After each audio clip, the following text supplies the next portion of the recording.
This is Bloomberg Businessweek Daily, reporting from the magazine that helps global leaders stay ahead, with insight on the people, companies, and trends shaping today's complex economy, plus global business, finance, and tech news as it happens. Bloomberg Businessweek Daily with Carol Massar and Tim Stenivek, live on Bloomberg Radio, television, YouTube, and Bloomberg Originals. All right, everybody, a very good afternoon on this Thursday, May 14th, 2026. Carol Massar, Tim Stenivek, live here at Bloomberg headquarters in New York City. A massive IPO, the biggest of the year so far. We're not done yet. So, folks, there's more to come, of course, here in 2026. A massive surge, though, on the first day of trading. We're talking about Cerebras. We're going to talk about that a little bit later on. Actually, in just a moment, you've got major equity averages here in the U.S. hitting records again, on track for record closes, Tim. Yeah, we teased it, so I'm going to say, Carol, 64% higher for Cerebras right now. It was up as much as 109% earlier in the session. Right when it opened, it was paused for volatility. We're going to have more from Ed Ludlow in just a minute, who spoke to the CEO of the company just a little earlier. He did indeed. Also, pull out your Greek history notes to understand the U.S.-China relationship, at least from China's perspective. Or just have Carol Massar send you emails that explain this. Thank you for that this morning. I love it. Like, I was thinking, God, am I the only one who doesn't really know? And I did a deep dive. Anyway, we're going to get to that in just a moment. Plus, putting money in motion. This as we leave the old rules-based order and enter a new rules-based order. Jim Caron at Morgan Stanley Investment Management Portfolio Solutions Group. He's standing by and he's going to join us in just a minute. So timely as we watch that meeting over in Beijing. Also, the Wheels Up CEO on earnings, its deal with Delta, and so much more. And then a voice that we leaned on big time during COVID. Yeah, and maybe not so great when he comes back to the studio because we're talking potential for another pandemic. Dr. Amesh Adalja from the Johns Hopkins Bloomberg School of Public Health is going to join us. We're talking Hantavirus this time. What you need to know. All right, folks, what you need to know on the markets. Let's toss things over to Charlie Pellet.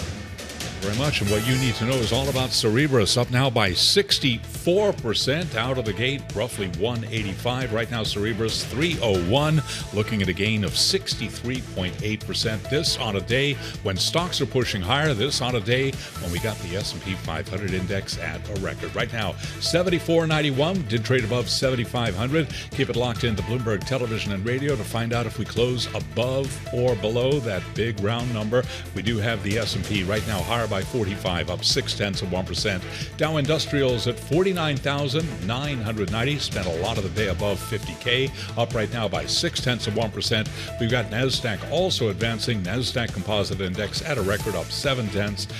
The NASDAQ 100 Index also up now by roughly 0.7%. The VIX holding above 17. We've got the 10-year at 4.45%, the 2-year 3.98%, and the 30-year 5.00%. A retreat for gold right now at $46.72 the ounce, down 0.3%. West Texas Intermediate crude. A lot of focus on the Middle East. WTI up 0.9%, 101.94 a barrel. Also now barrel of Brent 106.16, up by about 0.5%. Again, Cerebras first day out, up now by 63.4%. Boeing shares, they're lower by 3.8%. Boeing did agree to buy 200 planes. China did agree to buy 200 planes from Boeing in a multi-billion-dollar deal that would mark the nation's first purchase of U.S.-made commercial jets in nearly a decade, but some disappointment with Boeing down by 3.1%. Coming up after the close of trading, we'll be hearing from Applied Materials. And round one of the PGA Championship underway in Pennsylvania. At last check, South Africa's Aldrich Potgieter sits atop the leaderboard at 3 under par.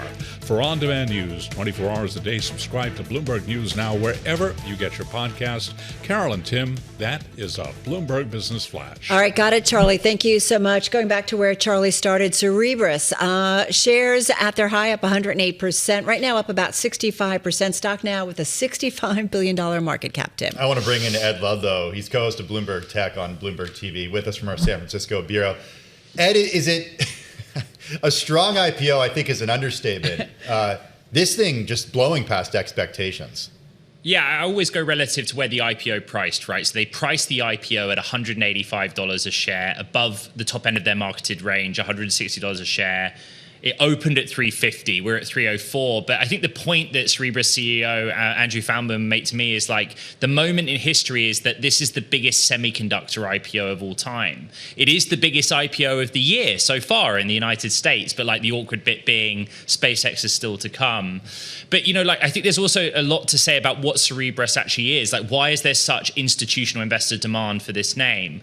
And it's kind of in line with what we see in the AI story, right? This movement from just training AI models to running them, the process known as inference. And what's really interesting about Cerebras is it does the whole system top to tail of a supercomputer. It does all the hardware engineering, all the building. If you compare and contrast, right, because that's what the market's doing, NVIDIA just does the GPU. It actually does the server tray with other components, but it relies on someone like a Dell to assemble that server.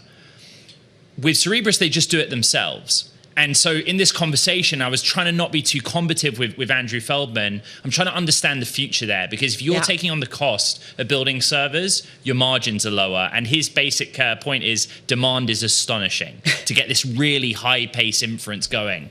And that's what they offer. I got to tell you, coming off of Milken out on the West Coast, that's what everybody wanted to talk about was data centers and the AI spend. Hey, just real quickly, 30, 40 seconds here, Ed, because I know you're going to come back at the top of the hour. We want to dig deeper into this company. But there's this other little chip company known as NVIDIA. Is it almost a $6 trillion company? Is that one you're talking about? Yeah. Okay. Just quickly, do they need to be worried? Does NVIDIA need to be worried about Cerebras, do you mean? Yeah. No. I mean, just if you're a Bloomberg Terminal client, go on FA Go, look at the estimates for the fiscal first quarter for NVIDIA for fiscal 27, and then just look at the rate of growth on top and bottom line. And NVIDIA is still currently unstoppable and 6 trillion market cap. A lot of that is related to what we discussed yesterday about what Jensen would actually get out of a trip to China with the president. And again, we still don't know. All right, you're going to come back at the 3 o'clock hour, and we so appreciate it. All right, our Ed Ludlow, co-host of B-Tech on Bloomberg TV. He mentioned the trip, U.S.-China. It is going on. It was a busy Thursday for the two leaders of the two largest economies in the world. Chinese order for 200 Boeing jets. We got that. President Trump saying President Xi offered help on Iran and pledged not to send weapons. And we also got an invite, right, Tim? To the White House, September 24th, I believe. President also saying his comments earlier today, he stressed the importance of the relationship between the two countries. Check it out. It's an honor to be your friend, and the relationship between China and the USA is going to be better than ever before. You're a great leader. Sometimes people don't like me saying it, but I say it anyway. Whenever we had a problem, we worked that out very quickly. We're going to have a fantastic future together. That was President Trump earlier today while meeting with President Xi of China. And after Chinese President Xi Jinping entertained President Trump with goose-stepping soldiers, a flag-waving children, I think it's safe to say, Carol, the tone shifted a bit. Yeah, you really kind of saw the Chinese leaders warning that Taiwan could lead to clashes between these superpowers amounted to a thunderclap in the choreographed world of Communist Party politics. President Xi specifically posed a big question. Can China and the U.S. avoid the Thucydides trap? And that is something that sounds super academic. It kind of is. If you recall, the history of the Peloponnesian War is, it's a bit muted. You're not alone. We all had to do some Googling to make the connection. Bottom line, it goes to the heart of Beijing's ambitions for the relationship between China and the United States. Let's get more. Adam Farrar is Bloomberg Economics senior geoeconomics analyst for the Asia Pacific. He is in our DC bureau. Come on, Adam. I don't know if you were Googling. I was Googling this morning. What's the point here? Because it feels like President Xi came out pretty hot here. Well, he certainly came out with a strong statement, and his commentary, including his mention of the Thucydides trap, is actually an oldie for him. It's something we've heard several times as he talks about the rise of China and the potential for conflict with the United States. But while certainly those direct words caught some people by surprise, our general take is that this is what we really expected out of him. Taiwan sits at the top of President Xi and China's agenda as they look out towards China's future and President Xi's own legacy in terms of trying to bring the island back into China's control. control.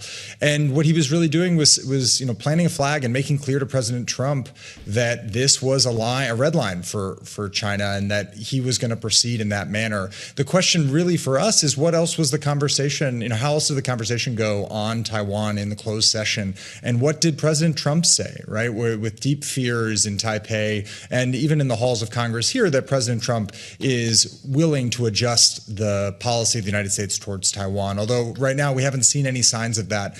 And our estimates, we from our perspective, we think it's less likely than some think. Hey, Adam, before we let you go, what's really at stake for the U.S. and the relationship between China and the U.S.?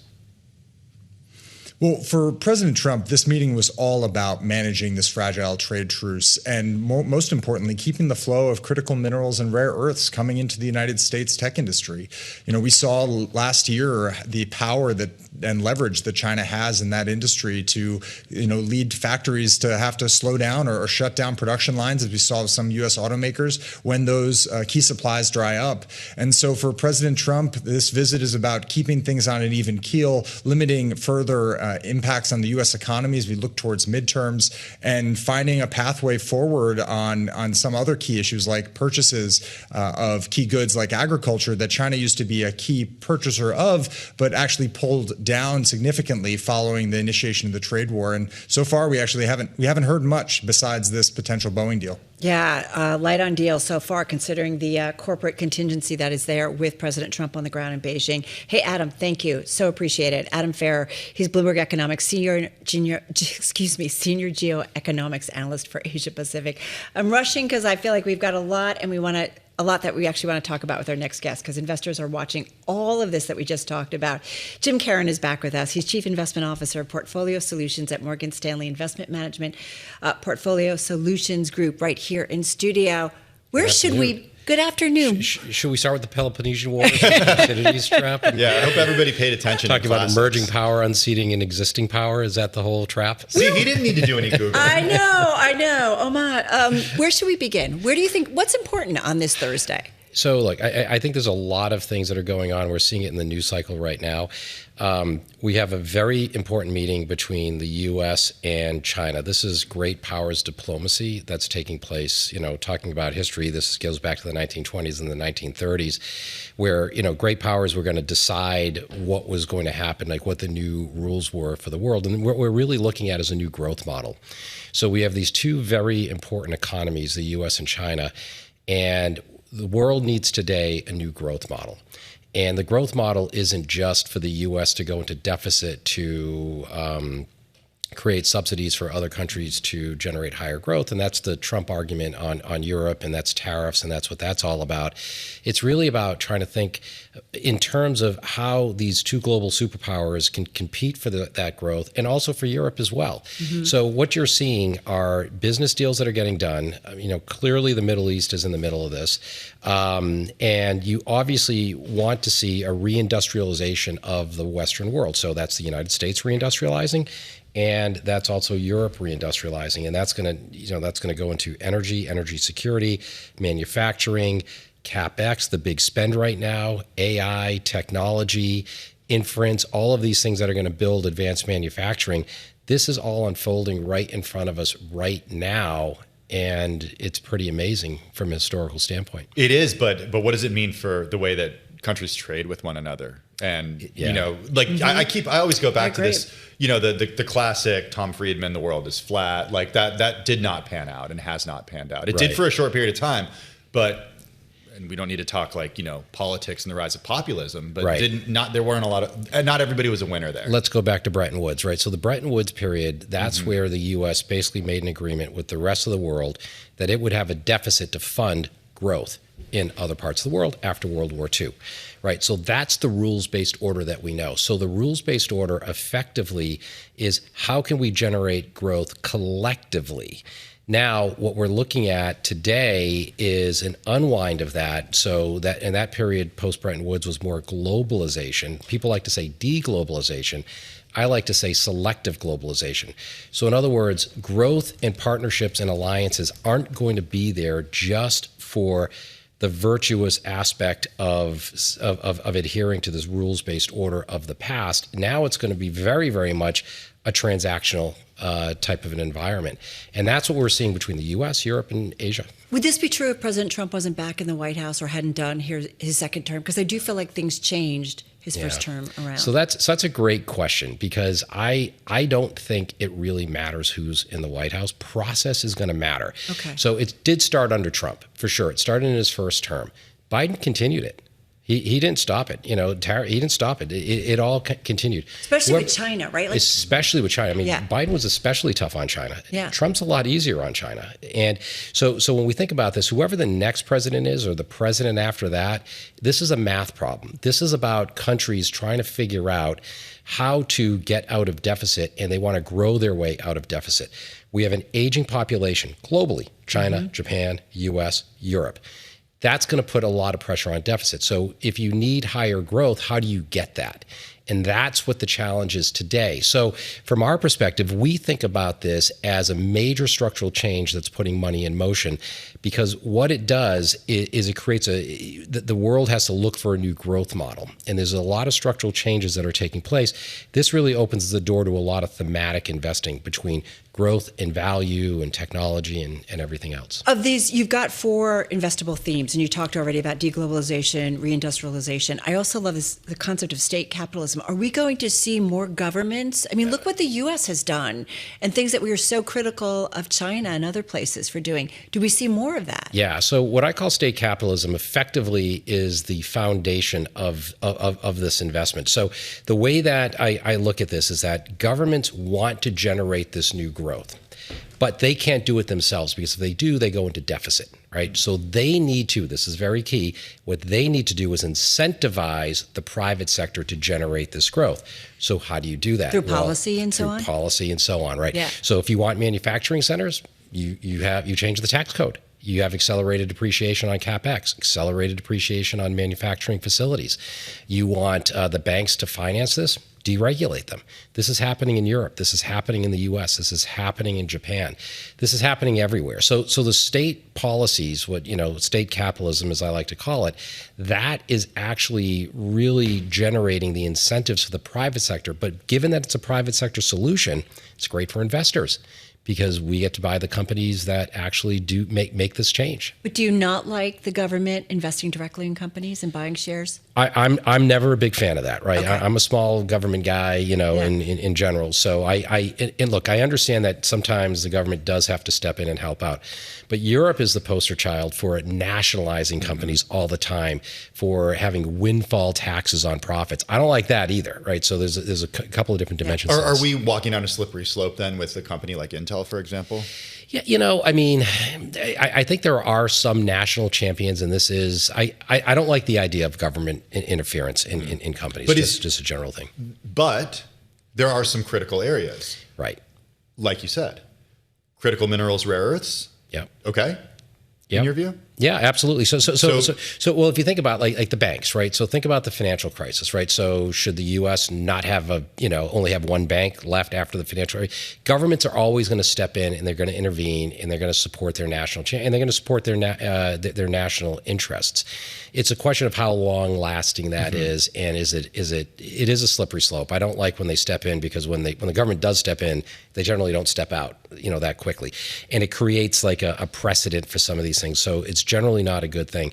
But if it's done in a way that's that's methodical and it's light, then it can be okay. It's a feature of the system. Imagine if the president decided to sell shares of Intel right now. I don't know what the fine print said, but like after the run up, that would look like a very good trade. It would be interesting. Is that like the ultimate insider selling? It would be a great trade. I want to ask you about, in the notes you shared with us, Jim, the goal of your investment strategies is to get ahead of the money, not to follow it. I was thinking about that when I read it. What does it mean specifically regarding the AI build and the AI trend? Because I think everybody constantly says a lot of exuberance, a lot of enthusiasm, but we don't really know how it ends. So the 4 major themes that are out there create our conceptual framework: deglobalization, reindustrialization, technological innovation, how that integrates with the reindustrialization, and the state capitalism. So if you can use that as a conceptual framework to understand what's driving the money, so manufacturing centers, How do you buy that? Like, how do you actually invest in that? If there's a change in policy, which industries, which sectors, which companies benefit? Create baskets of securities of the winners and the losers, and then watch how the companies behave and try to figure out who's adopting technology to unlock operating leverage. That's how I tend to think about it. So getting ahead of the money is understanding what the policy change is that's going to drive the capital and figuring out who the winners are. How much of that is driven by politics, though? We're in a midterm year. Yeah. We don't know what's going to happen in November. If the Democrats take control of the House and the Senate, for example, that could really limit what President Trump could do. What happens then? It doesn't go away. It just changes. Okay. So if you think about it under Biden, Biden had the CHIPS Act and the Inflation Reduction Act. Those are major policies, and you can invest alongside those as long as you can figure out who the winners and losers are. Trump comes in, changes it. That's an opportunity to rebalance your portfolio and change it. Whoever the next person that comes into the White House, they're going to have their own view on how to do this.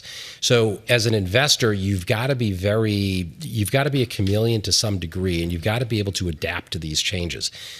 Now, what we tend to do is we use AI and large language models to try to understand this on a global scale. So understanding tax policy, fiscal policy, regulatory policy in the US, Germany, Japan, France, and everywhere else.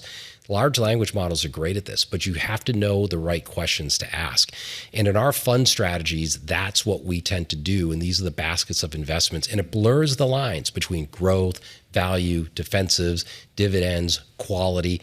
That's an okay way to do it, but I think it's suboptimal. I think the themes as a conceptual framework really help us through this. All right. So full disclosure, Cerebras, you guys were involved in the IPO. The stock more than doubled at its highs today in its first day of trading. It's still up about 67%. Some would say that's a very successful, many would say, most would say, all would say that that's a very successful IPO. I know we talked a little bit about, there's always that question about leaving money on the table, but what do you think that this IPO is kind of representative of? Is there going to be more Cerebrases in your view in the future? So it's emblematic of demand at the broader sectors of the markets for chips, for inference and embedding technology into their businesses.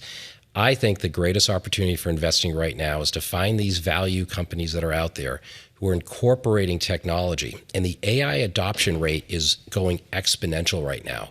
So as every middle market, small market company, large cap company comes out and needs to have some component of a hyperscaler, some component of AI technology and chips embedded into their business, that's the demand. A year from now, we're not going to remember this this IPO. Isn't that every company, though, that needs that tech? Well, I love when you say that, right? Because that's exactly right. It is every company that needs it, but not every company is using it, and they haven't really adopted it fully. So the opportunity is to identify those adopters, invest in those, and that's what I mean by about getting ahead of the money, right? So if we understand which industry, healthcare is a sector that I think will benefit the best from AI. It is the best area in my view that can benefit from AI. But how do you play it? Do you buy pharmaceuticals? Do you buy insurance companies? Do you buy hospitals which have had struggled with profits? So creating like a basket around this to see who in the healthcare sector, what segments like the insurers, for example, could be some of the best beneficiaries of this. We construct like a basket around that, and that's how we start to invest, and that becomes a line item in our portfolios. All right. So you always leave us wanting more. Come back soon. Absolutely. Really enjoyed it. Jim Caron, he's Chief Investment Officer of Portfolio Solutions at Morgan Stanley Investment Management Portfolio Solutions Group, joining us right here in studio. Hey, let's head to the other studio, just steps away from us. It's where Charlie Pellet is standing by, and he's watching the markets on a record day very closely. Hey, Charlie. Hi, thank you very much, Tim and Carol. Yes, indeed, record for the S&P 500 index. Do want to begin with that hot IPO. Cerebras Systems, right to the numbers here, because the stock now surging 68% in its trading debut. This after the AI chipmaker and data center firm raised $5.55 billion in the year's largest initial public offering. And again, Cerebras trading right now at $318. The Dow, the S&P, NASDAQ all advancing. A revival of the AI trade keeps fueling momentum in stocks. Case in point, S&P 500 index right now at 7501, up 57, a record there, up by about 0.8%. Dow Industrials up 397, trading trading above 50,000. Did get as high as 50,200. Right now, the Dow's at 50,085, up 0.8%. NASDAQ and the NASDAQ 100 index are both at records. NASDAQ up 0.9%. NASDAQ 100 index up 0.7. Small caps joining the party as well. Russell 2000 index up 0.8%. The VIX right around 17 with a 10-year 4.45%. Spot gold down $14 the ounce, down 0.3%, 46.74 now, while West Texas Intermediate crude 101.28 a barrel, up now by about 0.3%. Briefly, the Walt Disney Company says it will add one cruise ship per year through 2031, and New York City planning a new tax on homes over $1 million bought with cash. Round one of the PGA Championship underway in Pennsylvania at last check. South Africa's Aldrich Potgieter sits atop the leaderboard at 3 under par.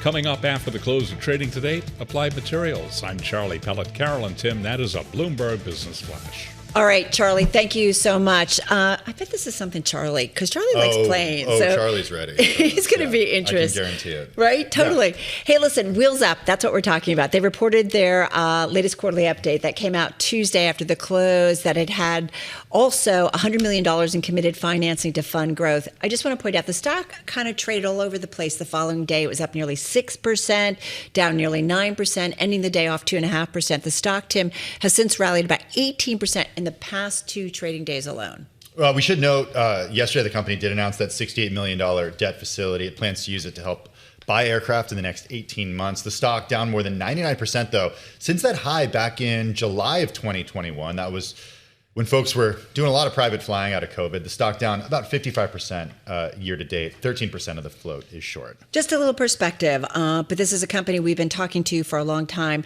Do want to point out Delta is an investor in Wheels Up, and they've got a partnership with the airline as well. For more on the business, we're getting to you. George Mattson, nice to have you back. He's the CEO of the $213 million market cap private aviation company. It is Wheels Up. He's also a former board member of Delta. George, good to have you back here on Bloomberg. How are you? And tell us a little bit about the business. And you guys seem to be doing partnerships and doing some different things. How do you describe the company and all that you can offer a customer? Sure. Well, first, thanks for having me back. And it's great to be with you. So we've been on this transformation journey for about 2.5 years now, since the Delta-led investment in October of 2023, at which time I stepped off the board of Delta. You mentioned I was on the board to run the company. And the idea behind that investment and our go-to-market strategy from then forward through today and beyond really lies in a unique proposition that we think we are exclusively trying to deliver to our customers in private aviation. This idea of a solutions platform or a solutions toolkit spanning across premium commercial through our partnership with Delta and private aviation on a flight-by-flight basis. So whether you're a member of Wheels Up, and we're proud to have 3,000 members of our programmatic offering here in the United States, or you're a customer who accesses private aviation through our leading global charter business. The idea is to provide the right plane for the next flight, not for every flight, as some of the other models in the industry do. And so we're 2.5 years into this transformation. The first quarter was a very consequential quarter for us because we hit a couple of very important milestones. We announced about 1.5 years ago that we were going to be replacing our entire jet fleet by the end of 2027. We, in fact, finished that 1.5 years early and are now completely out of our legacy aircraft types and into the 2 fleets of the future for us, the Phenom 300 and the Challenger 300, which have been performing as expected. And so we're very pleased with that. We also have sunsetted our legacy memberships that were supported by those fleets and are now exclusively offering to our customers memberships underpinned by those Phenom and Challenger aircraft. So no more King Airs, for example? We're still flying King Airs. Okay. It's a much smaller part of our mix going forward. But again, we can offer any customer any aircraft, whether it's a King Air, a helicopter, a seaplane, or a Global 7500 to take them around the world. Our business consists of 2 parts. And obviously the part we're best known for, the original business, is our membership business. And that's half our company. But the other half is this global charter business, which enables us to provide customers the right aircraft for the right mission for their next trip. And by the way, if that's a Delta, if that's a commercial need, If you're flying from New York to Atlanta and there's a bunch of Delta flights, we of course are happy to see our joint customers flying on Delta. And when they need us for a particular trip, whether it's on fleet or through our global charter business, we want to be there to provide the right solution for that mission. Why did you transition from those older Citation 10 and Hawker aircraft to the Phenoms and Challengers? Wouldn't it have been cheaper to just keep the older aircraft, or was the maintenance getting to so high that it was more expensive to carry those? Yeah, many of those aircraft were no longer in production, and the reliability of those aircraft were not at a scale and a level that were appropriate for the kind of operation we want to run. One of the very first things we said when we started this journey, day one, was we want to be the best run private aviation company in the industry, that we were going to follow the Delta playbook. To do that, we moved the headquarters of the company day one from the sales office, if you will, in New York to the operations center in Atlanta, which is where we're all based. Leadership is based, where we run the company out of. And we've been on an operational turnaround journey as well. We publish our operational stats every quarter. We're the only private aviation company to do that. And we're hitting the cover off the ball operationally. We're running at over 99% completion. Half our days have no cancellations. We're running at over 92% on time. We had 14 days in a row to start this year without a single cancellation across over 1,000 flights. That wouldn't have been possible 2 years ago, and it wouldn't have been possible on our legacy fleet either. These new aircraft that we're flying are much more reliable.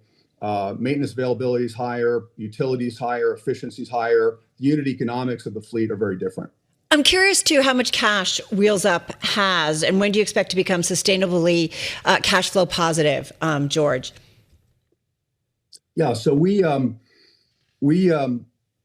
have ample cash and liquidity now, and we, of course, raised $165 million as we announced with our quarterly results this week.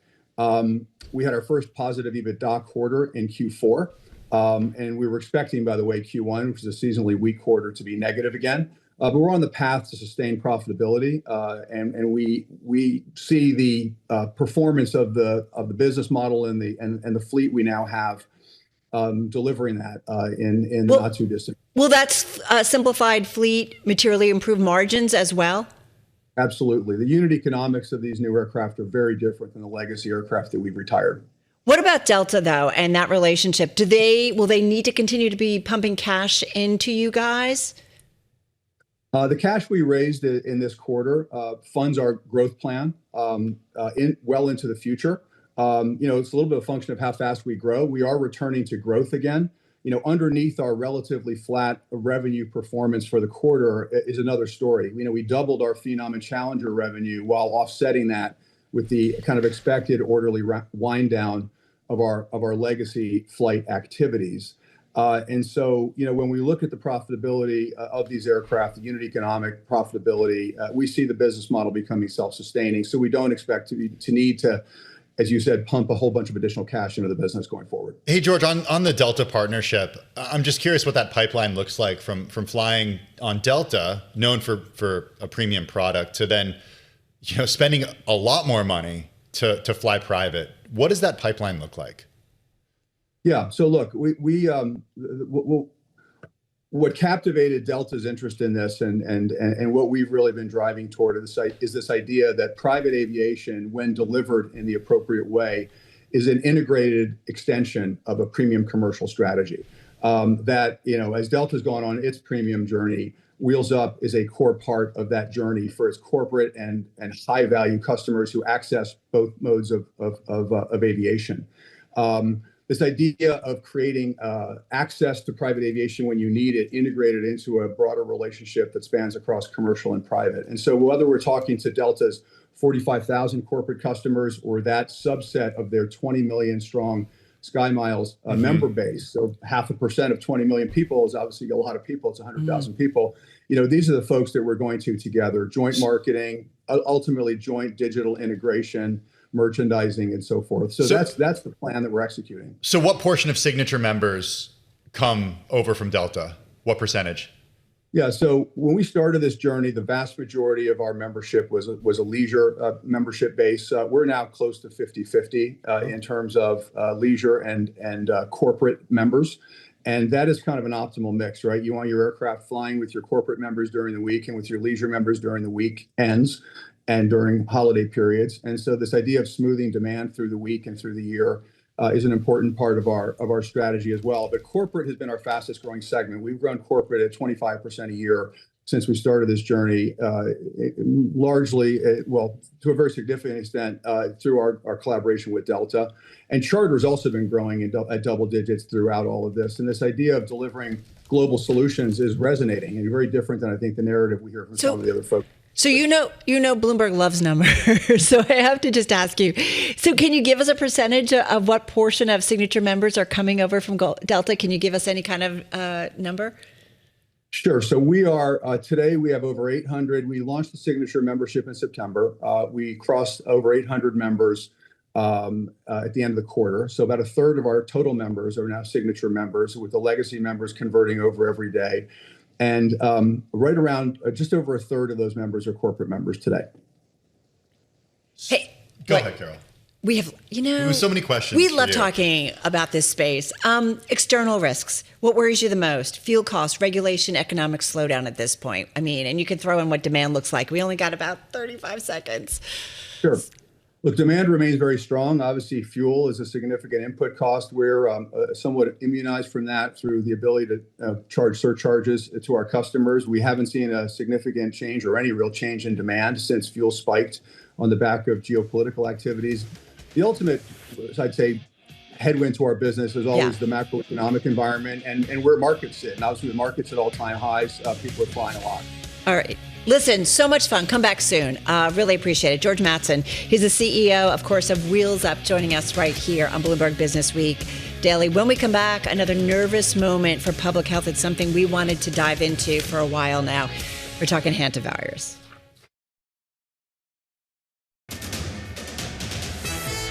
It's 2:40 on Wall Street. We do check markets all day long here at Bloomberg. First day of trading for Cerebras Systems. Shares now higher by 73% in its trading debut.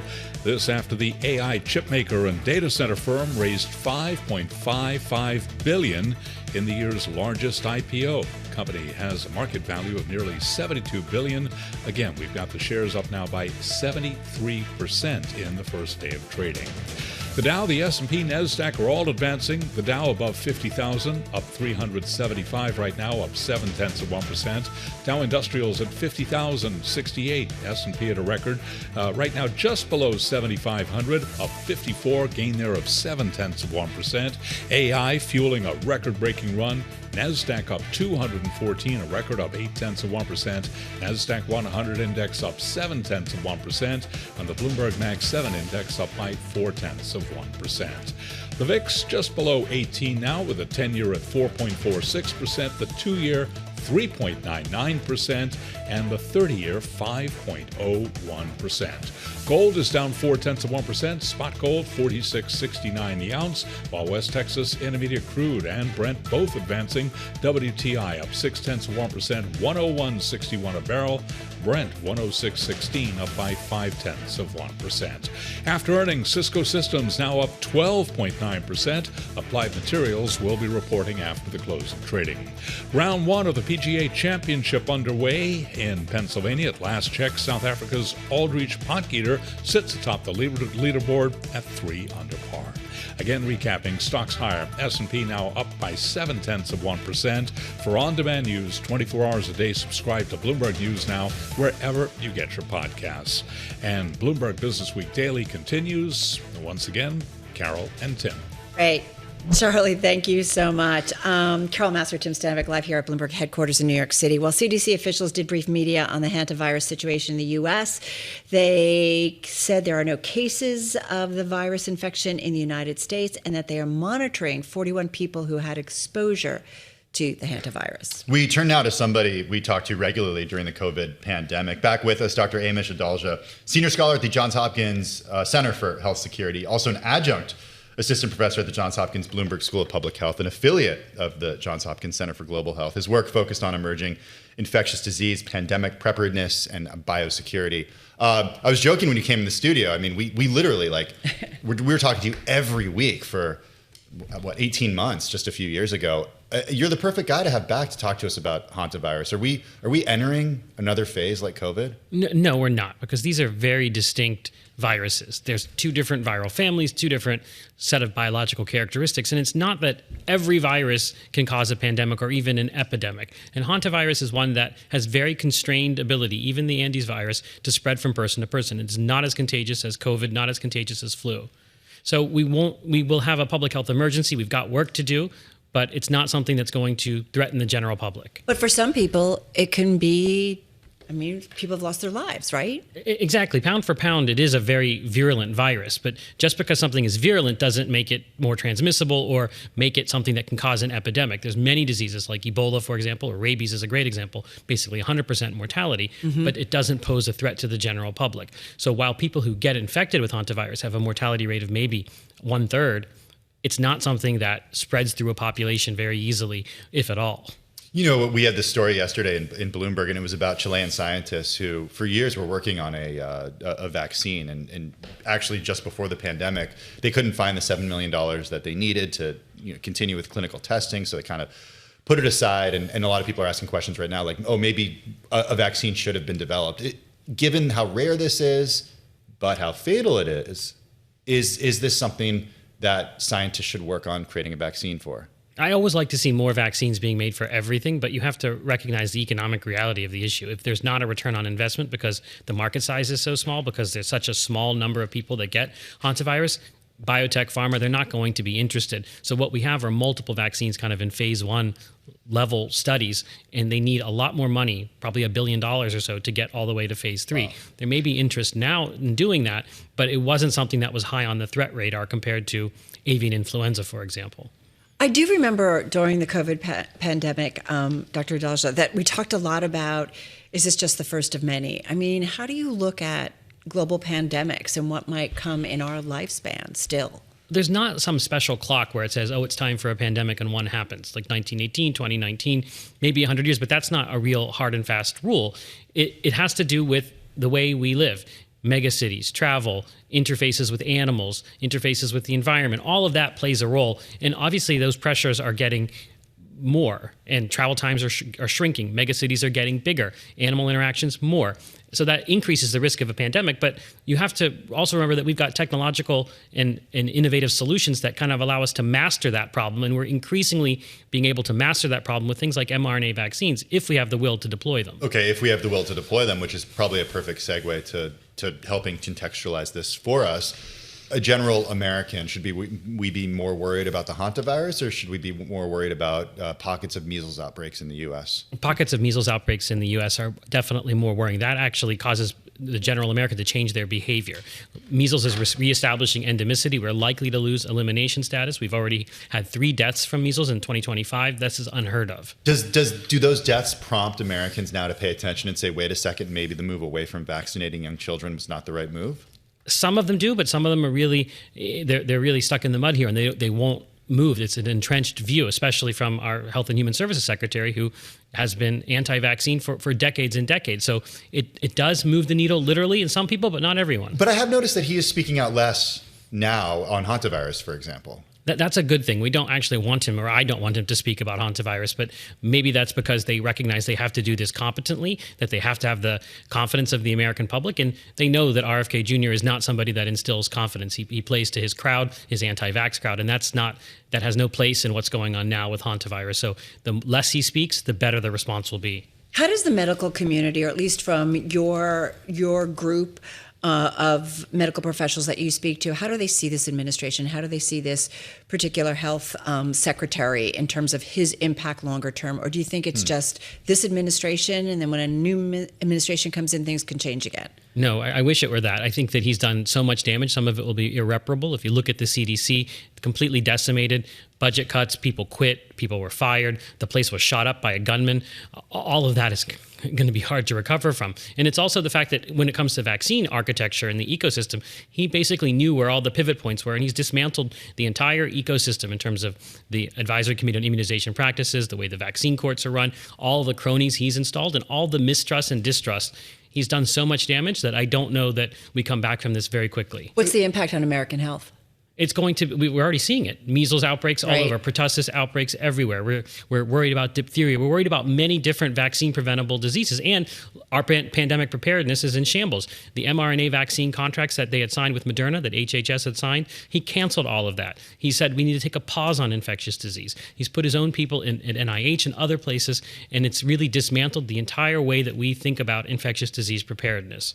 You know what's noticeable, I think, is how during the Biden administration, and when we spoke to you quite a bit during COVID, there was a lot of concern from people on one end of the political spectrum, distrust coming from the government, distrust of vaccines. Now it seems like a completely different political spectrum is being is questioning this administration. So it seems like there's this question about public health and messaging, no matter who's in power. That's exactly the worst case scenario. Is now public health and infectious disease preparedness is a political issue. There's a Republican version of it, a Democrat version of it. It's gotten sucked right up into tribal politics like everything else in life. And now you have a Republican CDC director, a Democrat CDC director, and they're not going to be the same thing. And that's not how you manage an infectious disease. An infectious disease doesn't care who's in political power. Just got 30 seconds left. Could the Hantavirus mutate to become more contagious? There's no evidence that this is mutating. All viruses mutate, but there's no evidence that there's any kind of mutations going on that could make it more transmissible. Thank you. We have been talking about this in the newsroom and just trying to get a good feel of it. Dr. Amesh Adalja, thank you so much. Senior scholar at the Johns Hopkins Center for Health Security, adjunct assistant professor at the Johns Hopkins Bloomberg School of Public Health. Of course, the Johns Hopkins Bloomberg School of Public Health, supported by Michael R. Bloomberg, the founder of Bloomberg LP and Bloomberg Philanthropies. Thank you. I'm just taking a look at markets right now on a day could shape up to be another record close. The S&P 500 up 0.8%. That NASDAQ 100 also set to close at a record, up 0.7%. All right, stick around, everybody. We continue on Bloomberg Businessweek Daily. We take a look at stocks on the move on this Thursday. Carol Massar, Tim Stenivek, and this is Bloomberg.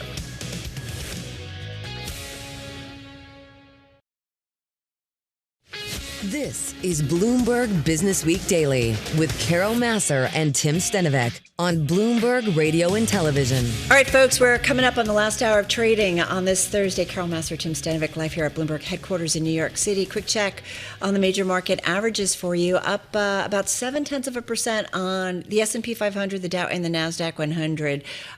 So 224 points higher on the NASDAQ, 56 points higher on the S&P. And S&P, you've got most names in the index, more than 300 to the upside. And then we had a big IPO. I think we're still having it because shares of Cerebras Systems, they're off their best levels of the day, but still up a cool 74% on this first day of trading. So trading at $322 a share. Was it 185?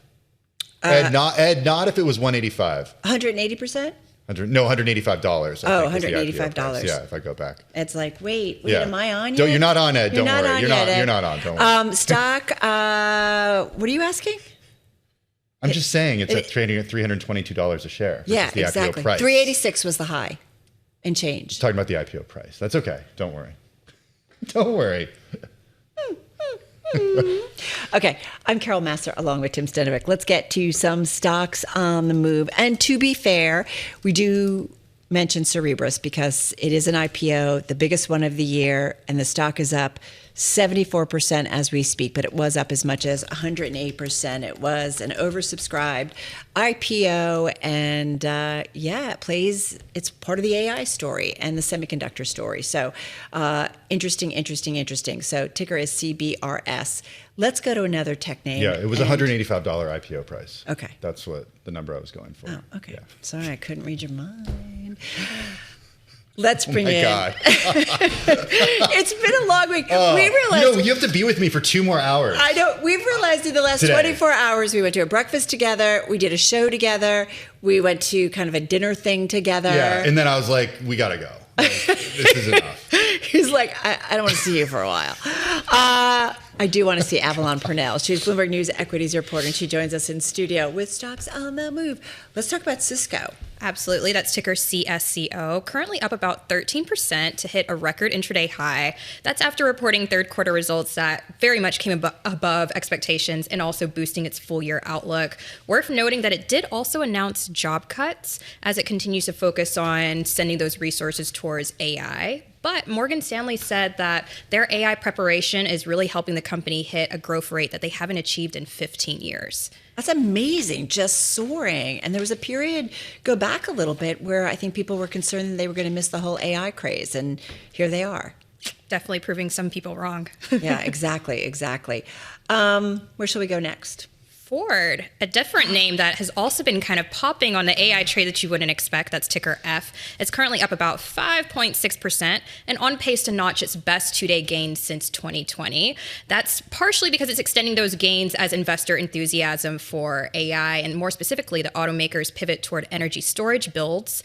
Part of that hype is because of Morgan Stanley's great note yesterday, very bullish, saying that the automakers' energy storage business could make a deal with hyperscalers soon. And we already know that's very much involved with AI. There are some analysts who are cautioning that the hype around this, energy storage business could be short-lived. The stock is vulnerable to a quick reversal, and some have warned that the rally seems more like momentum-driven than a sober reevaluation of its prospects. That said, this two-day increase is pretty remarkable. Exactly, and the CEO is putting a lot of money towards that as well. Sounds like we could do a debate, right, between Yeah. these analysts, right, in terms of what they're thinking, which is really interesting. But gosh, Ford, we're just a different narrative that we're talking. She wants to go biotech. I have to. How do you say this company? RegionX Bio, that's ticker Nice. RGNX. It is sinking 37%, most intraday on record. Part of that is because they reported that 2 of their patients who were taking this gene therapy had significant complications or side effects. And while the goals were met for this drug, it's treating a very deadly muscular disease, investors remain skittish. Sarepta is also treating the same thing, and they had a lot of issues last year, as you guys remember. And so there's a lot of questions of, will this be able to make that accelerated approval or not? These are some big movers. That was a pause for emphasis, as they say. Avalon Purnell, Bloomberg News equities Just reporter. ignoring me. For more conversations like this, check out our new Stock Movers podcast. You can subscribe for 5-minute episodes. The biggest winners, the biggest losers in the stock market. You can check out Stock Movers on Apple, Spotify, or anywhere you get your podcasts.